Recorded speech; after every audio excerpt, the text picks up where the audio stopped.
People are sort of overly focused on one aspect of lifestyle or behavior and really sort of negating some of the other things. Sleep is not a period of just pure rest. There's a lot going on in the machinery of our body.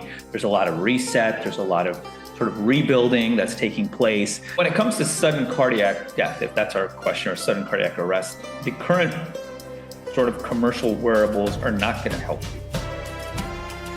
This is the Transformational Life Consulting Podcast with Deepa Grandin, MD, where Christians like you get the practical support and tools you need to build your spiritual, mental, and physical well-being, and to guide you on your journey to health and wholeness based on evidence-based science and God's Word. I am your host, Dr. Deepa Grandin.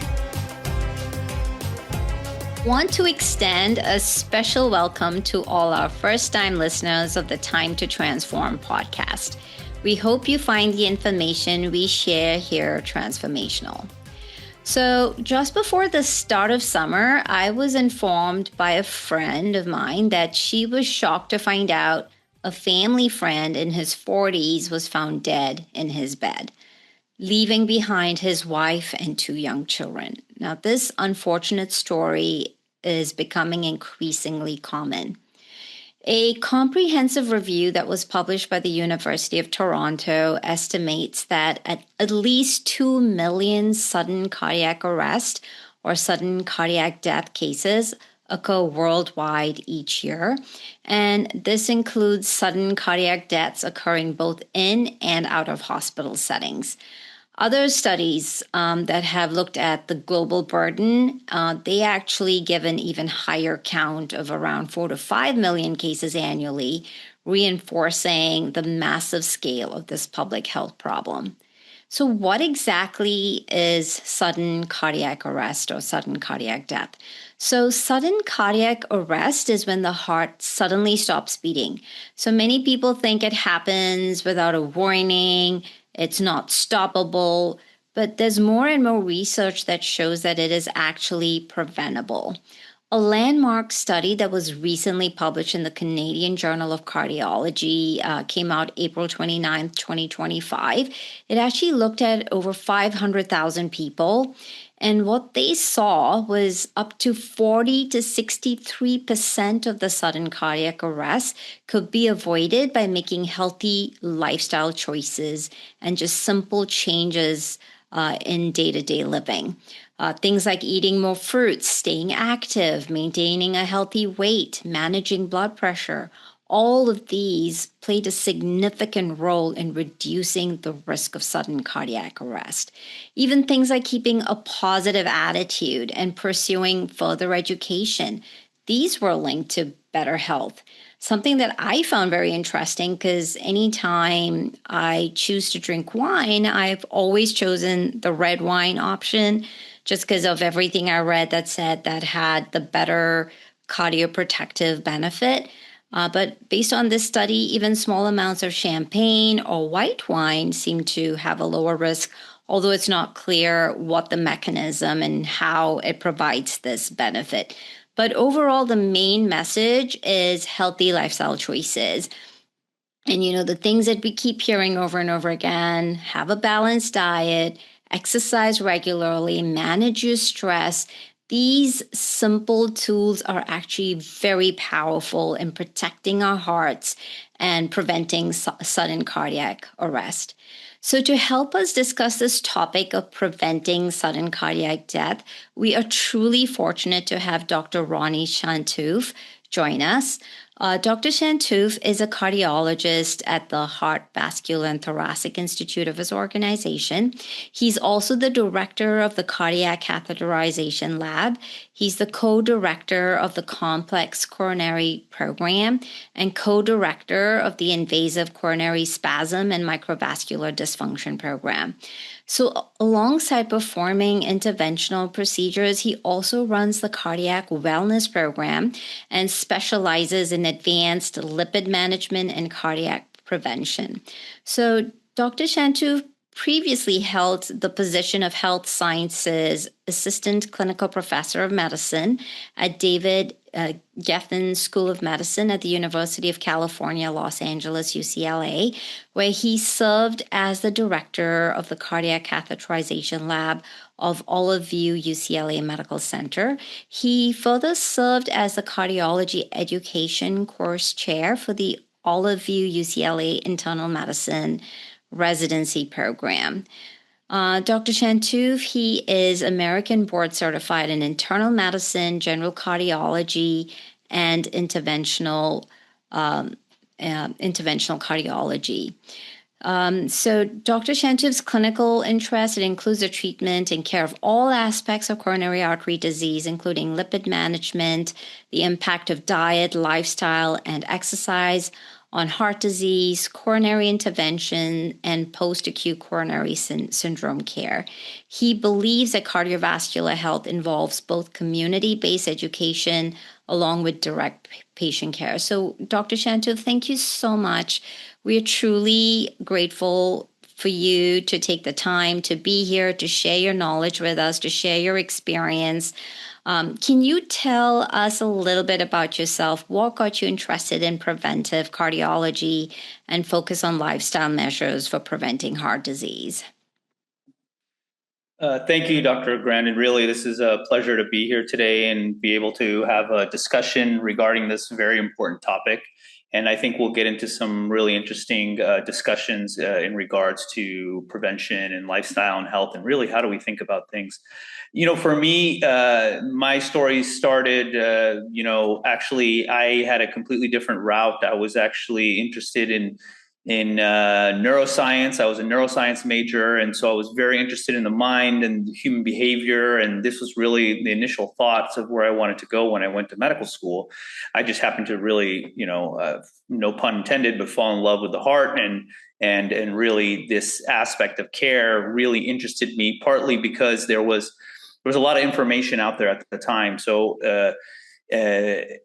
There were procedures that were able to be performed. There was a lot of imaging tests that can be performed. There was a lot of information regarding risk, and we have risk in our family, and so this kind of gravitated me towards this area.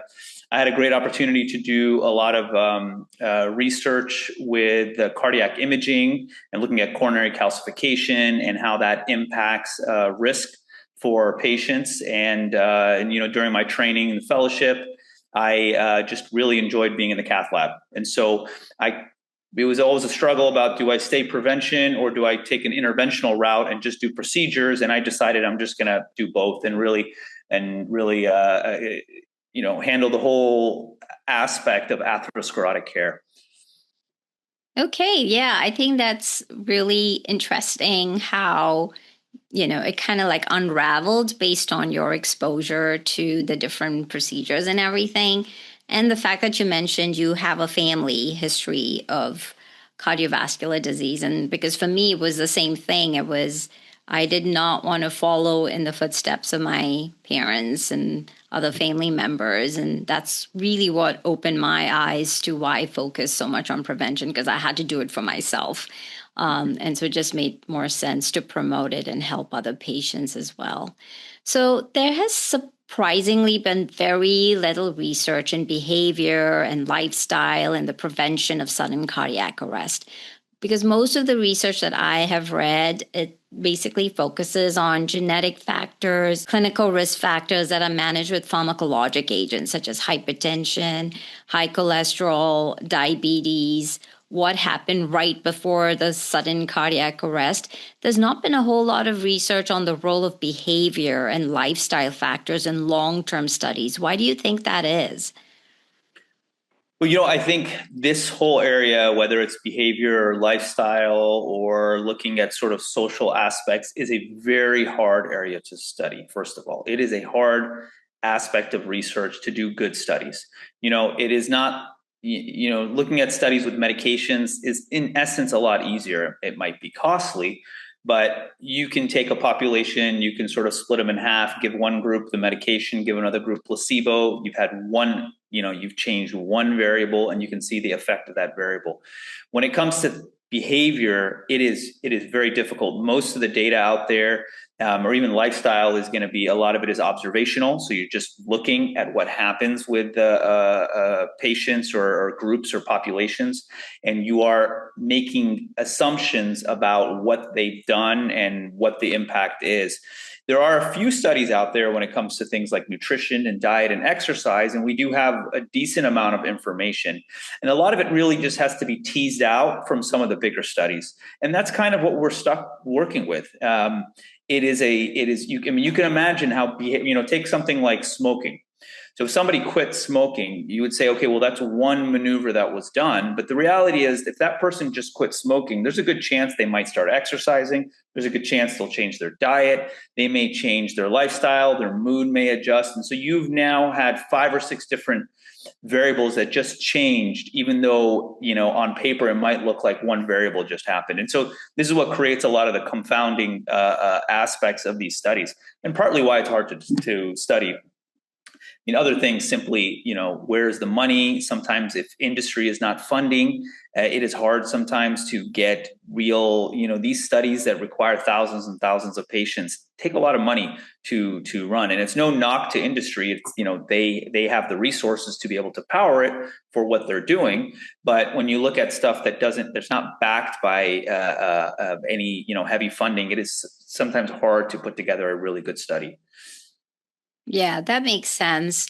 But I think the publication in the Canadian Journal of Cardiology, I guess they were quite fortunate in having access to the UK's directory that literally looked at lifestyle choices and didn't really tell people like, hey, this is what we're investigating, but this is what they were reporting. And I guess they had that opportunity of tracking specific lifestyle choices that people were consistently making.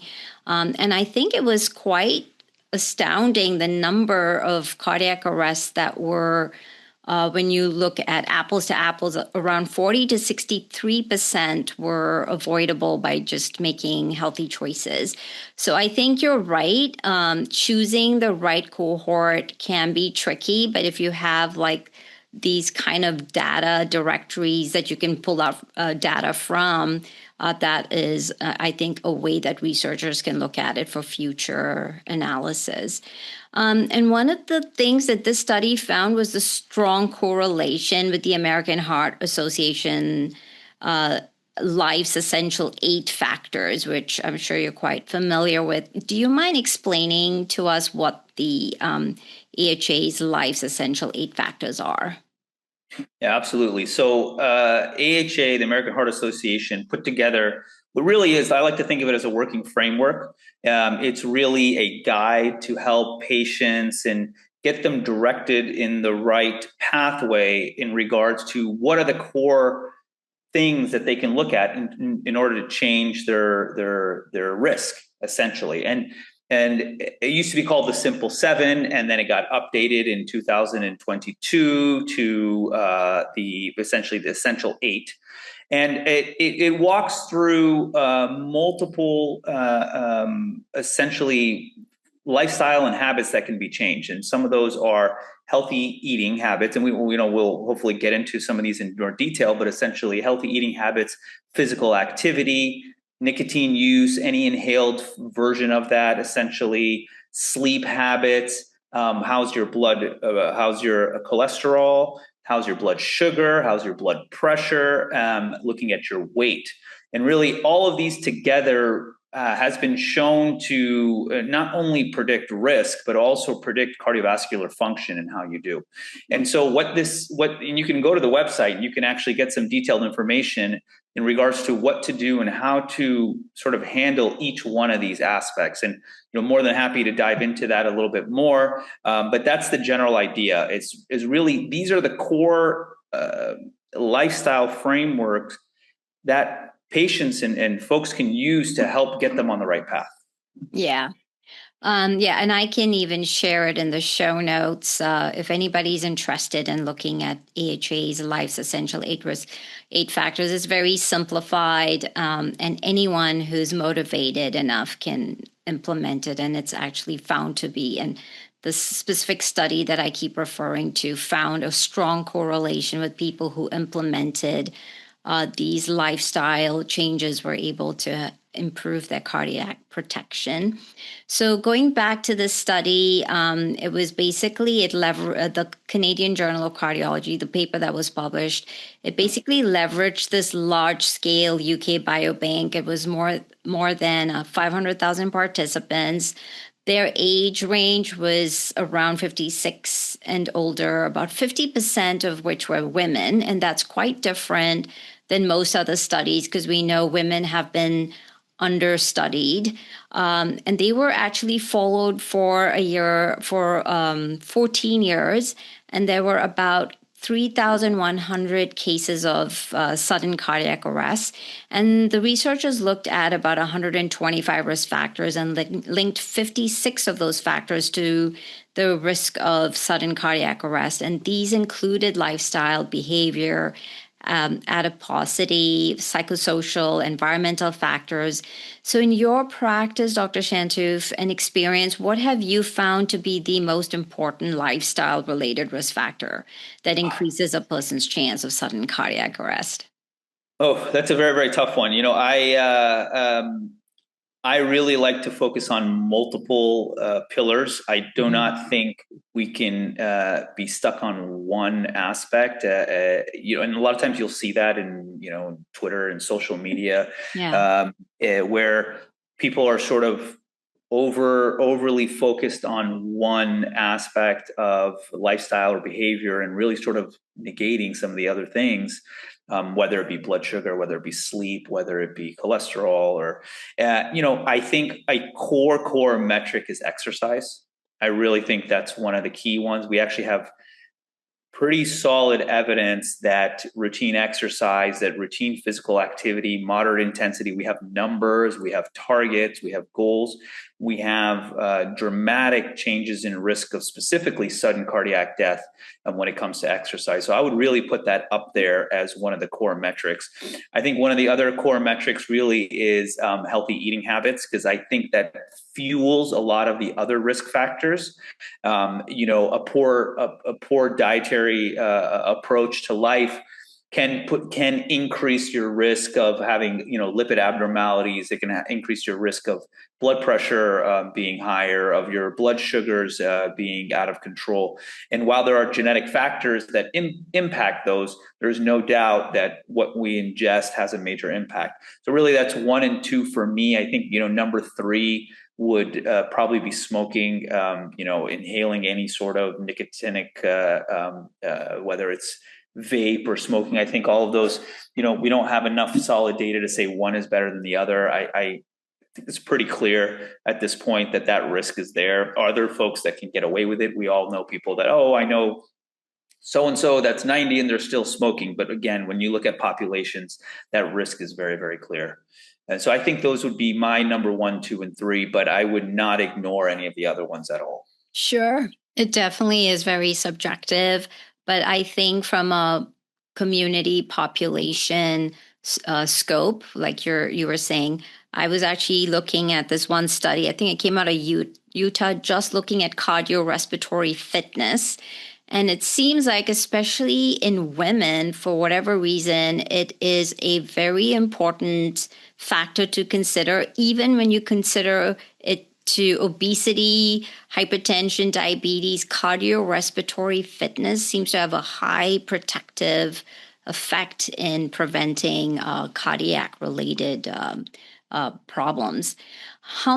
So you did mention the nutrition part of things. So how much of a role, I know nutrition is extremely important in protecting the heart rhythm and overall heart health, but are there any specific dietary patterns that you would recommend? Yeah, and I think you phrased it very well in terms of dietary patterns, because the reality is we can grab any study and we can tear it apart. And we can find holes in any study, whether it's the PrediMed, whether it's the Lionheart study, whether it's any of these studies will have holes in them. And it goes back to what we were talking about earlier, is these are very difficult studies to conduct well without having risks. But when we risks in terms of having a weak study, in essence, when we look in at all of the studies, when we sort of look at everything and zoom out a little bit, and I think this is what's important when it comes to nutrition, is you have to zoom out to get a sense of what's going on and at least what are the fundamental trends that we're seeing. And however you slice it, whole food does better than non-whole food. Whether you want to talk about low carb, you want to talk about high carb, you want to talk about, heck, you can throw in carnivore, you want, and any of those things seem to point to the same aspect, is that real food, whole food, food that's sort of kind of been there, that's part of nature, that you can sort of, doesn't take a lot of processing, that clearly has a benefit when compared to ultra processed, over processed foods. And the definition of processing is what becomes where people can get all caught up, right? A candy bar is a certain level of processing well above and beyond, let's say, rice. But rice is processed.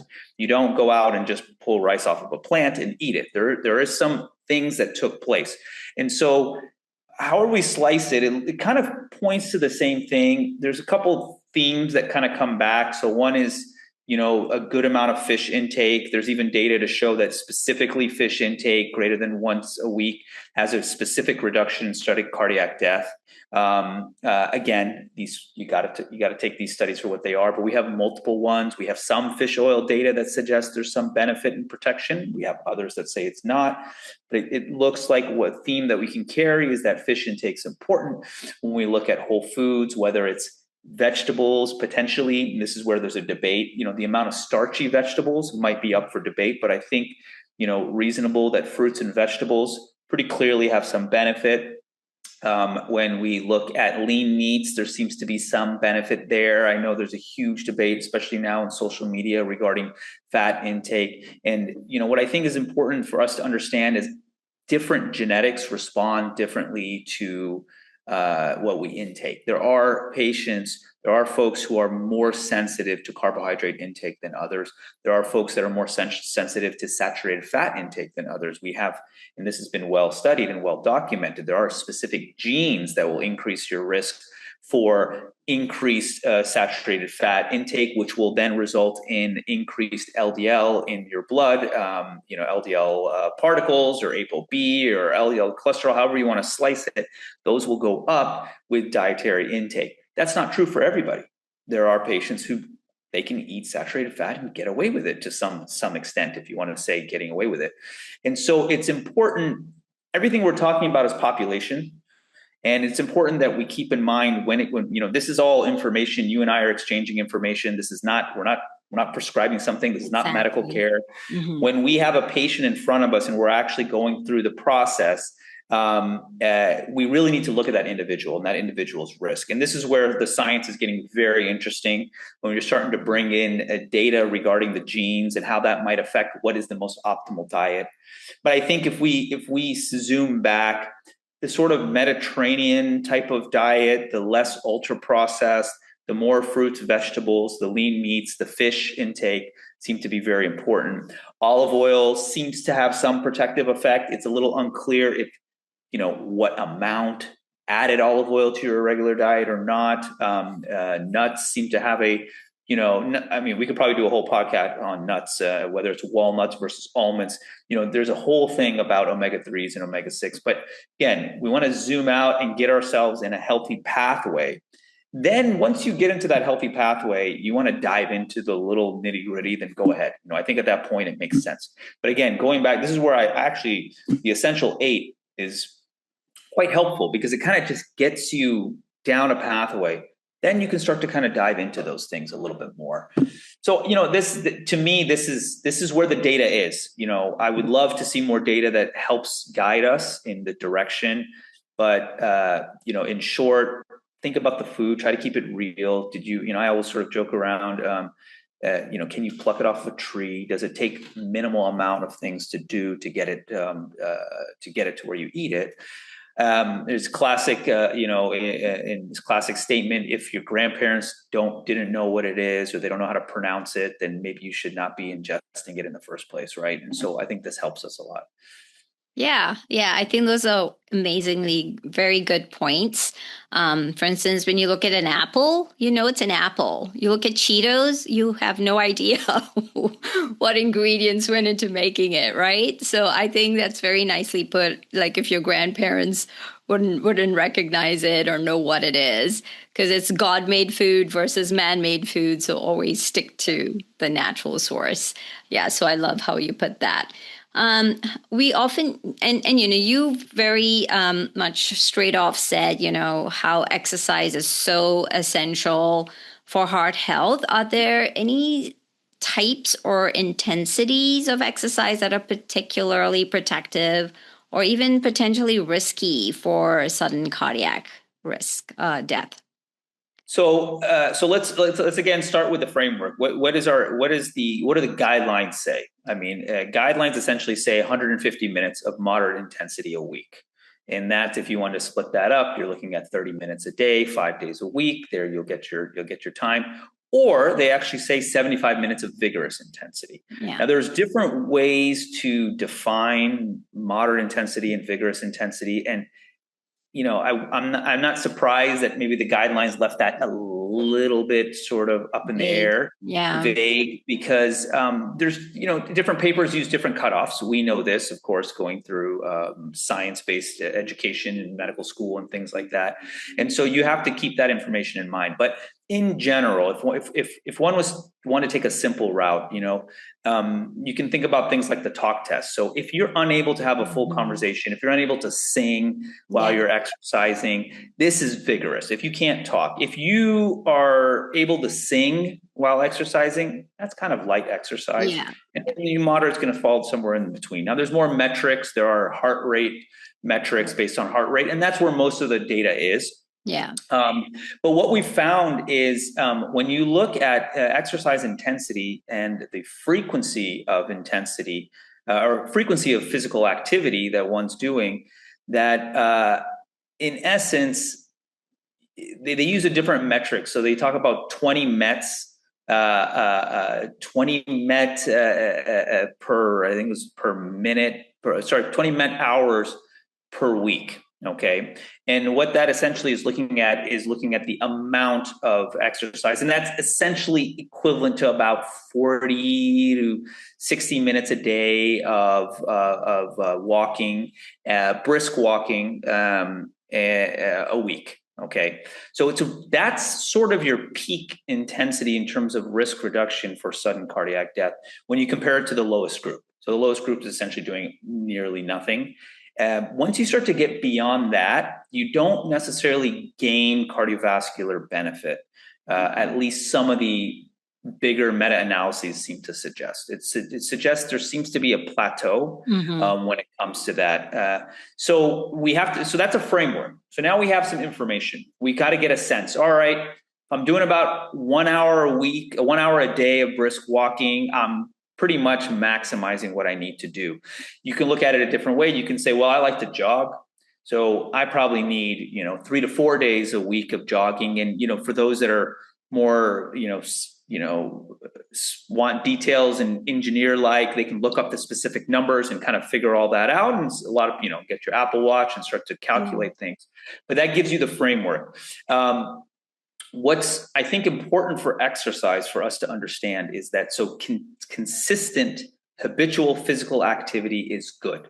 Yeah. It clearly reduces the risk of sudden cardiac death. What's very interesting is sudden vigorous activity literally while you're doing the activity and for about 30 minutes or so afterwards increases your risk of sudden cardiac death. And so some people might look at that and say, oh, this is great. That means I don't have to exercise at all. It increases my risk. Now, the absolute number, the actual risk itself is quite low. But when you compare it to sitting still, there's a sort of an uptick at that point. What they've done and what they really looked at in a lot of these papers is they looked at, well, if you continue to exercise, then that risk drops dramatically. So if you're doing it once a week, vigorous activity, that risk is higher compared to 6 days a week, moderate intensity over time.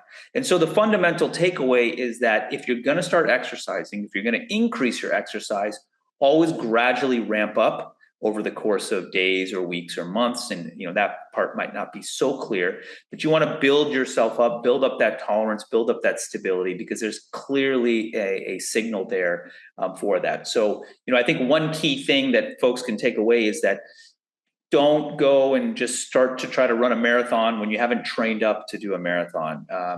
Build yourself up to wherever you are, continue to do it and sort of ramp that up. And that's where you're going to gain the most benefit. And you sort of have now a sort of peak marker when it comes to benefit. Beyond that, there's no clear benefit. There's some signal of risk when you start to go really high, but there's a lot of other benefits, of course, to exercise. There's feeling great. There's endorphins. So there's a lot of other things that one has to consider when looking at that, but clear risk reduction. Yeah. To your point about, really building up that tolerance, that is so important. And it's not just about loosening a plaque or increasing that type of risk, but also the wear and tear to your ligaments, to your muscles. It takes time to build the machinery. So I actually had an exercise therapist on the show as well. And she was just talking about how much misinformation there is out there, especially for older individuals, how they say you need to do more resistance versus cardio. And yet cardio or exercises that increase your cardiac fitness or cardiorespiratory fitness has been shown to improve the fitness of your blood because the oxygen carrying capacity improves.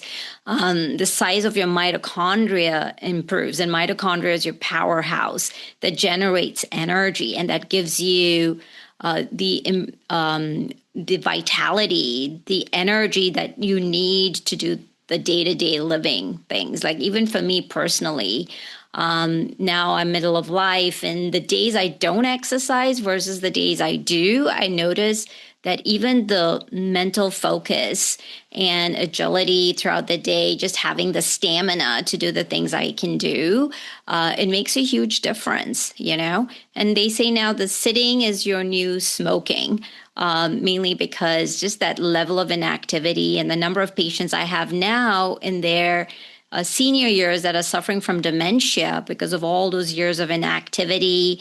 They were highly intellectual people, but spent all that time in front of a computer or teaching or whatever. And now they struggle with dementia.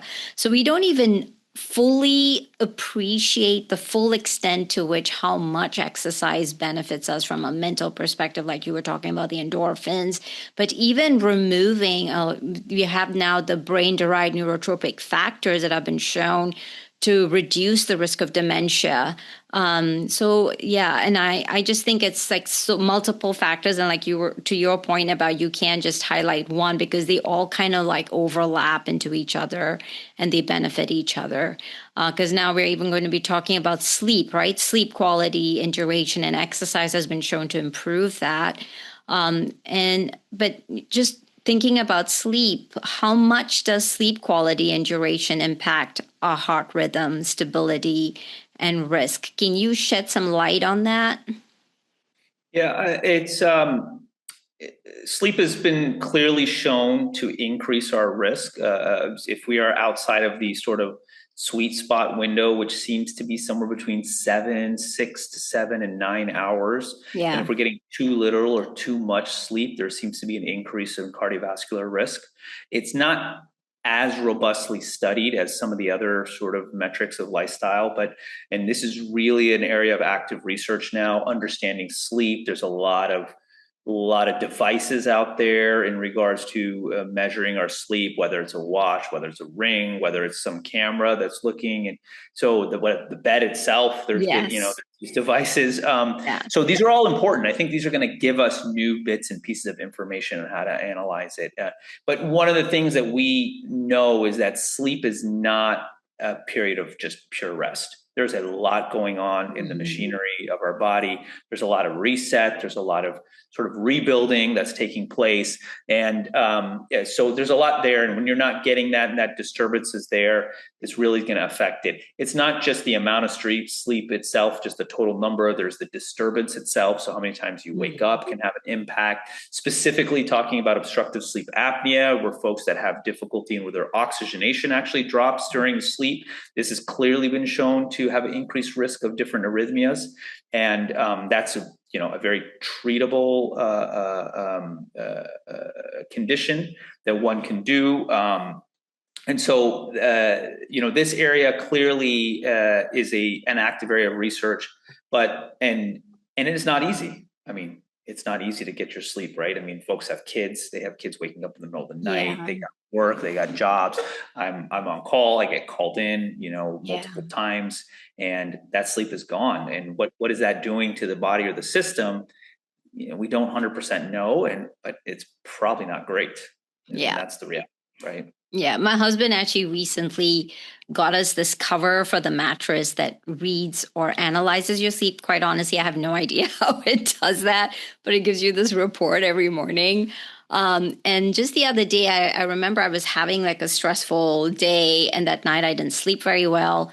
My score went from 80 to 63. Even though I was laying in bed for 8 hours, my score dropped because it documented like my deep sleep was only like 11% as opposed to like 20, 21%. So I thought that was like really fascinating. And I really don't know what technology it uses to pick that up, but that is interesting. And it always says, at least from things that I've read, that the deep sleep and the REM are so important for memory and just mental focus, and basically most of your cognitive function, right? Your ability to learn, your perception of stimulus that you get, like how do you perceive messaging? It's easier for people to get emotionally wound up and misinterpret things that are being said when they don't have enough deep sleep or REM sleep. So to your point about being on call, and even for night shift workers, it's been shown to have a great impact, not just for the heart, but also for the brain.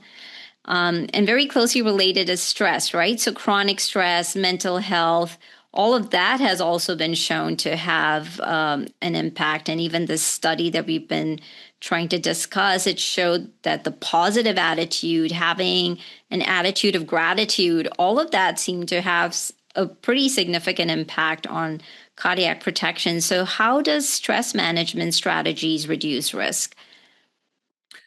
Well, even before this, we talk about strategies, but risk itself. So things like depression have been shown to have, you're talking two times increased risk of cardiovascular events untreated.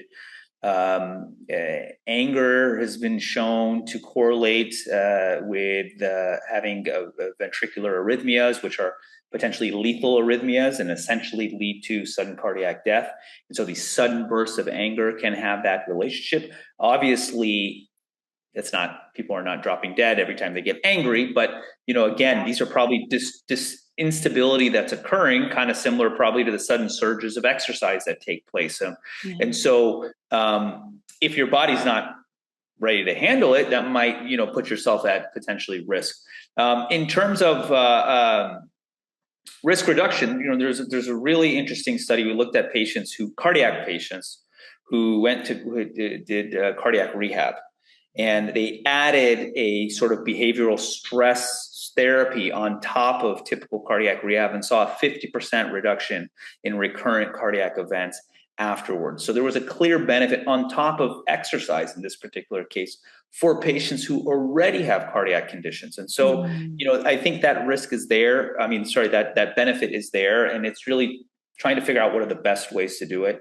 Stress is a very difficult thing to put our hand on and really sort of understand. It's very multifactorial, and I think this is where things become very difficult.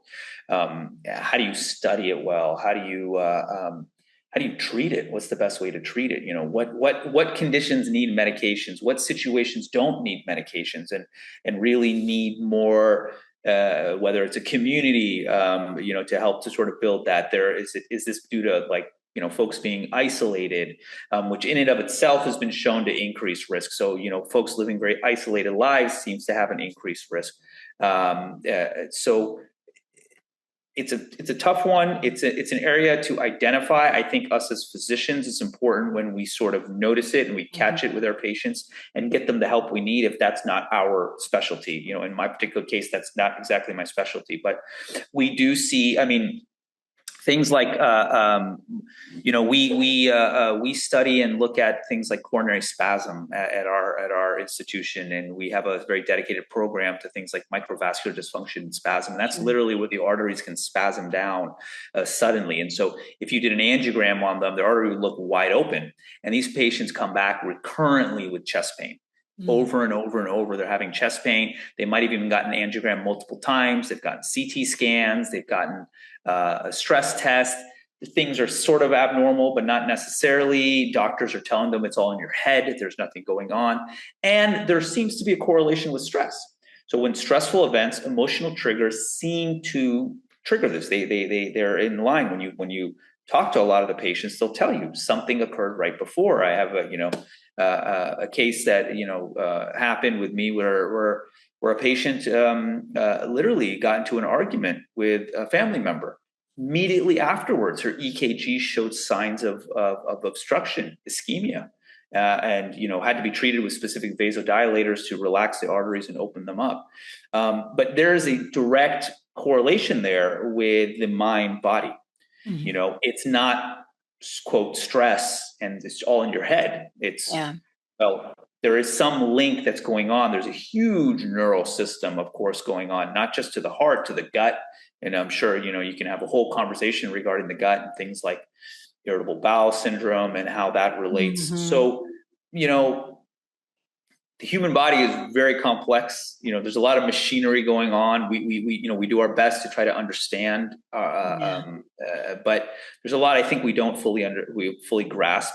But we do see those links there, and so with that, stress is an extremely important area. I would sort of put it in the category of sleep, where we're really starting to understand it a little bit better, despite we've had medications and things like that. But really diving into it to kind of tease it out is we're still a lot to go.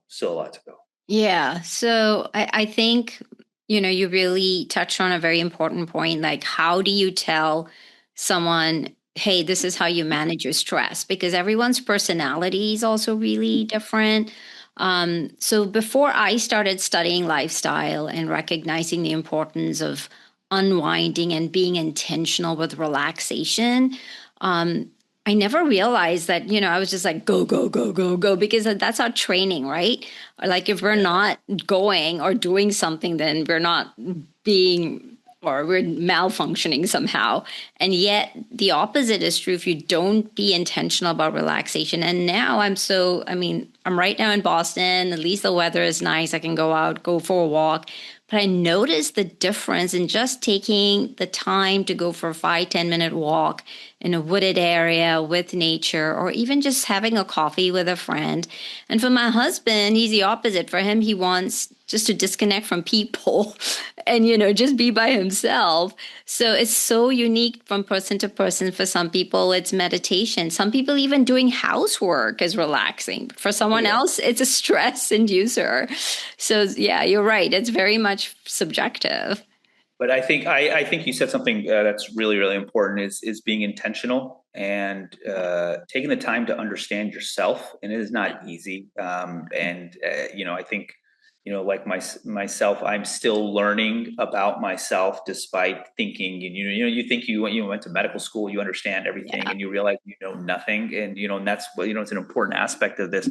But, simple things like,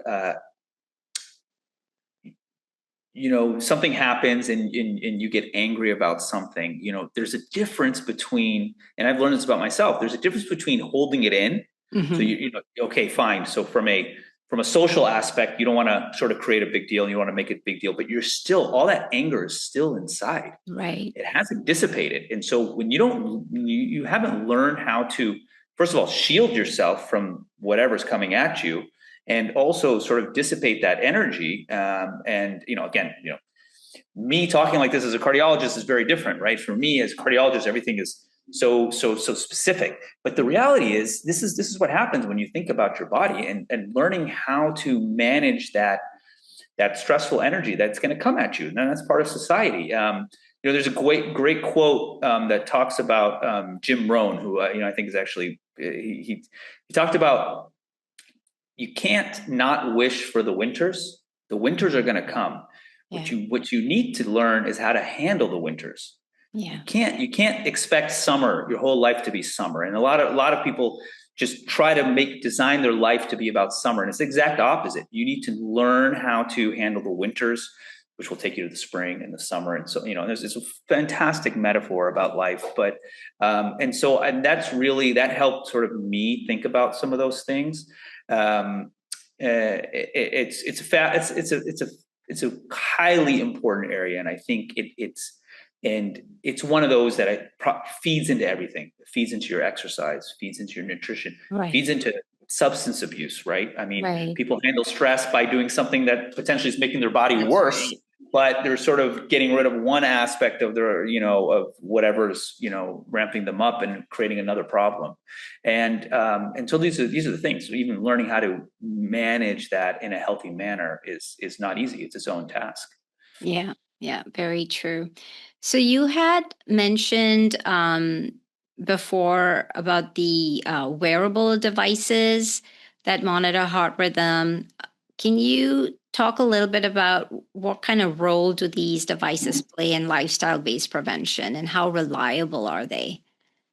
Well, when it comes to sudden cardiac death, if that's our question, or sudden cardiac arrest, the current sort of commercial wearables are not going to help you. They're not designed to identify ventricular fibrillation or VTAC and do anything at this point. There are programs, there are things out there. There are sort of wearable alert devices that are more medical based. They're in some sense they're commercially available, but the ones that we typically think about, your Apple Watch, your Whoop, and these kind of things, are not yet at the point where they are making that connection. Now, there is no doubt, and I would think it would be a normal course for these companies to start to think about that as they move forward, and how that connection can be made, right? And this kind of goes into some of the intelligent aspect of what's being done with a lot of the equipment. What a lot of the equipment and design is, you start to put hardware and software together where it can start to analyze what's happening and realize, well, the watch can figure out that the human body just fell suddenly. And also there may have been a rhythm alert. So, putting that together suggests that there's some catastrophic situation that just occurred, and maybe that would automatically trigger sort of 911 to be called, or for example, something like that. So as of today, I think really a lot of the wearables are about helping you and helping guide the individual along this sort of journey or pathway to getting healthier. And so it's providing a lot of data back. It's not necessarily analyzing the data. There are programs now starting to be available where they're doing some analysis, but it's just it's a big data dump that's coming back at the individual, and they have to know what to do with that information. And so that's where we're at. So you can track your steps, you can track your amount of exercise, but we're just starting to enter where it's going to tell you, hey, you need to do X amount more to reach that target that you set for yourself based on your health risk, right? So a lot of this might be population based, but going back to if you've already had 3 heart attacks and you are, X years old and you've got a knee problem, your setup is going to be different than somebody else. So I think it's an exciting area, but we're not at the point, at least commercially, where we have information. Medically, there are devices. There are a lot of things available out there. We have devices for patients who have cardiomyopathies, where their heart pump is not pumping well, and they are clearly known elevated risk of sudden cardiac death. And so we actually implant a device, and it's sort of like a pacemaker. It's called a defibrillator, right? And it goes in and it watches like a hawk every second of the day whether or not somebody goes into a rhythm. And if they do go into a rhythm, it will shock you back and shock the rhythm back to normal. And some of these devices can send alerts also. This is all sort of medical. It's designed for particular patients that are at risk, not necessarily for the general public. Sure. So then what would you recommend as simple lifestyle-based screening practices or tools that people can use to assess their risks before symptoms appear? Well, I think seeing a doctor is very reasonable. Yeah. And, I'll add, see a doctor that has an interest in prevention and lifestyle, because they'll take a different approach with you. They'll spend a little bit of time, a little bit of extra sort of thought in regards to how to help you craft a lifestyle to prevent, sort of some of these events. Where seeing a doctor is important is they can identify risk factors, things above and beyond some of the behavioral things or some of the lifestyle things, right? So channelopathies, arrhythmias, genetic problems that might exist. Maybe you didn't realize that, okay, you've had 3 cousins pass away at a young age. Maybe that means something genetically, right? This is where a lot of that stuff helps. So identifying risks in the family, maybe you need some imaging tests, you need some screening tests, blood tests, CT. There's different things out there that one would use, and they're not necessarily for every single person, but depending on your risk category. I think as an individual, I actually think that the AHA Essential 8 is a very reasonable place to start. You can actually go in and there's like a score system. Mm-hmm. I was checking it earlier, but the website is down. They're going through some maintenance, but you can actually sort of score yourself in regards to where you are and what you're accomplishing. Mm-hmm. There are screening, you can plug your information into risk calculators that would Yeah. help. But I honestly think that's better to be done with a physician, because not every risk calculator applies to every single individual. Yeah. And this is sort of a great place to start for me. These are the key things. Okay. So it'll be good for people to go to the American Heart Association website, just play around with some of the tools that they offer. And if you need more feedback, definitely do, if nothing, at least an annual screening with your primary care physician, right? How does alcohol, caffeine, recreational drug use affect sudden cardiac arrest? And what are some safe limits, if any? Yeah, wow, that's so again, some of this data is going to be, we're going to take it for what it is. There's some limitation there, but there's a few things. And so if we want to talk about recreational drugs first, so for example, cocaine, methamphetamines, actually quite high correlation with sudden cardiac death. So anywhere from 10 to 20% of young adults or young adults seem to sudden cardiac death that's unexplained seems to be correlated with cocaine use. Mm-hmm. Okay, methamphetamines, it can be anywhere from 5 to 10%. So that's a huge portion of sudden cardiac death. First of all, when you're young and already you in the category of having this occur, and if that percentage of it is correlated with a specific recreational drug, this is its own issue. The thing about it, especially if there's probably a little bit more data on cocaine when it comes to this, is cocaine seems to cause it can cause arrhythmogenic changes in the heart, even cause vasospasm, sort of what we were talking about earlier, but you can get intense, severe vasospasm that essentially leads to very little or no blood flow to the heart. And this will cause the heart to be highly irritable and go into one of these lethal rhythms like ventricular fibrillation. And then if you are not anywhere where somebody knows CPR or you can get ACLS, you go. And even a few minutes delay could cause severe, even if we get the heart back, you now potentially suffered some severe neurological damage, because you only need a few minutes, right? But without blood flow to damage the heart. So there is no safe limit. I don't think there's any safe limit. It's risk. If somebody's going to do it, they have to understand there's a short-term risk during the usage and immediately after that exists. And that's there. The long-term risk with cocaine, for example, is you can actually develop cardiomyopathies. Your heart can actually fail over time, and you actually develop a cardiomyopathy, which in and of itself can put you at risk for having these lethal rhythms. So now, what percentage of patients is this going to occur in, or not patients, but users? That's a little harder to capture. Is it a 1% chance likelihood? That's the fundamental part, but you don't know, right? And so Yeah. you sort of, as an individual, somebody has to make the decision. Well, is it worth this? Is it worth that? And that's where individual choice obviously comes into some matter. And I mean, governmental decisions are made because of this, where they ban different recreational drugs. When it comes to alcohol, alcohol seems to have some level of, when you're talking about moderate to drinking, maybe a few times a week, seems to be okay. Some data suggests it increases cardiovascular risk. Other data suggest it's sort of neutral and you don't have that risk. What we do know is binge drinking, heavy drinking can increase your risk for arrhythmias within the first 24 hours. So that's so during and right afterwards. And so that's a real risk that's there.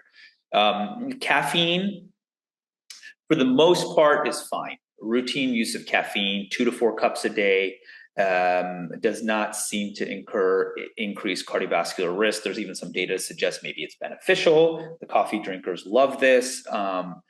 There are, though, patients that are very sensitive to caffeine, and they can get palpitations, they can get PVCs. They are very sensitive to the caffeine. I mean, caffeine's a stimulant, and so. Well, what I would say is, in general, for the majority of the population, while it's fine, if you're somebody that's developing symptoms from it, you're developing symptoms from it. You're the machinery that you have doesn't seem to play nice with caffeine, and so you need to keep that in mind. There seems to be, if you really have a dramatic amount, that's going to increase your risk. And the one group I would say to be careful about, where there is some data of elevated risk of cardiac events, is mixing caffeine with stimulants. And you see this a lot in the Red Bull and all of that. So putting those together does seem to have some elevated risk. Yeah, makes sense. How important is social connection? Because you had already brought up about isolation, and that in and of itself can be a risk factor. So social connection and community in supporting heart healthy lifestyle changes. Can you talk a little bit about that? Yeah, I mean, I think this is critical. What is social connection is probably, we can have a whole conversation about that, but developing community, when it comes, I think if you want to go from community to the individual, living in a city that, for example, supports or is designed in a way to promote healthy living, that in and of itself is very important. So you have places to walk, places to bike, places to do physical activity, making sure there's some sort of, whether it's a mandate or at least, promotion for healthy food options, for example, becomes important. More sort of medical based, but just as important is developing a program of having CPR available, right? There's clear data on this, that the communities that have CPR programs, patients seem to live longer because you have now everybody's learning how to do CPR. So you can somebody, a bystander, somebody falls that you don't know, you can start that process and get them to the hospital. And just kind of going back, I mean, sudden cardiac death, if you have an out of hospital arrest, so if your heart stops outside of the hospital, there's only a 10% chance you're going to survive. A person's going to survive, right? That's dismal.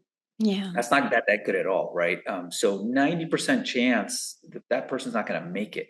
And so this is where a lot of that happens. So you have a community that sort of invests in taking care of its own. You're going to see a lot of improvement in that. Sure. And then survival is dramatically different if you start CPR right away. Going back to being lonely, and so if you get down to the individual, I think family units are very, very important to this. It's a team getting this together. So you need your significant other, promoting a healthy lifestyle, doing things together, exercising together, making sure your meals make sense and they're sort of on the pathway to healthy living. That's important if you have kids, because then you're going to sort of pass that on to your children. So a lot of this sort of has a lot of downstream effect that I think is important. Yeah. Because even when you look at the blue zones, where people live to be centennials over the age of 100, It always points to how important, and that was a very common factor, was the importance of community. And even during COVID, we saw like this very remarkable increase in cardiac arrests. And one of the factors was the social isolation that caused people to have mental distress and things like that. So, if someone wanted to lower their risk starting today, what are the top three lifestyle changes? I think you kind of mentioned that: exercise, nutrition, and community. Is that what you would say? Yeah, I would put exercise up there as one of the top. I would I would say, go into the kitchen and sort of really look at what's going on in there and get a sense of what are things that you can change. Start with some basics of, how do I reduce packaged foods, increase foods that can rot, that can fall apart, that needs refrigeration, things that's food, right? And so that would be, I think, an important aspect of doing that. And three, if somebody does smoke or I would really get that off the list. I think that makes a huge difference. And I think fourth is you got to pay a visit to your healthcare provider, and again, make sure there's somebody that's interested in lifestyle. A lot of physicians, and it's not necessarily a fault to their own. We do want to, we are aware of sometimes the pressures and the burden to see multiple patients a day. Has a significant impact, has a downstream impact, because you don't have time for these kind of conversations with your patients sometimes. And so trying to seek that out, setting up appointments specifically for that will make a huge difference. Yeah, wonderful. Thank you, Dr. Shantu. You've shared so much amazing, useful information. Is there anything else you'd like to add before we conclude? No, I think this was a wonderful chat, and I really highly appreciate coming on here, and hopefully, there'll be some useful information for folks that they can use that to, go on their healthy lifestyle journey. Right. I'm sure it will be. So thank you again, and hope everyone has a great day.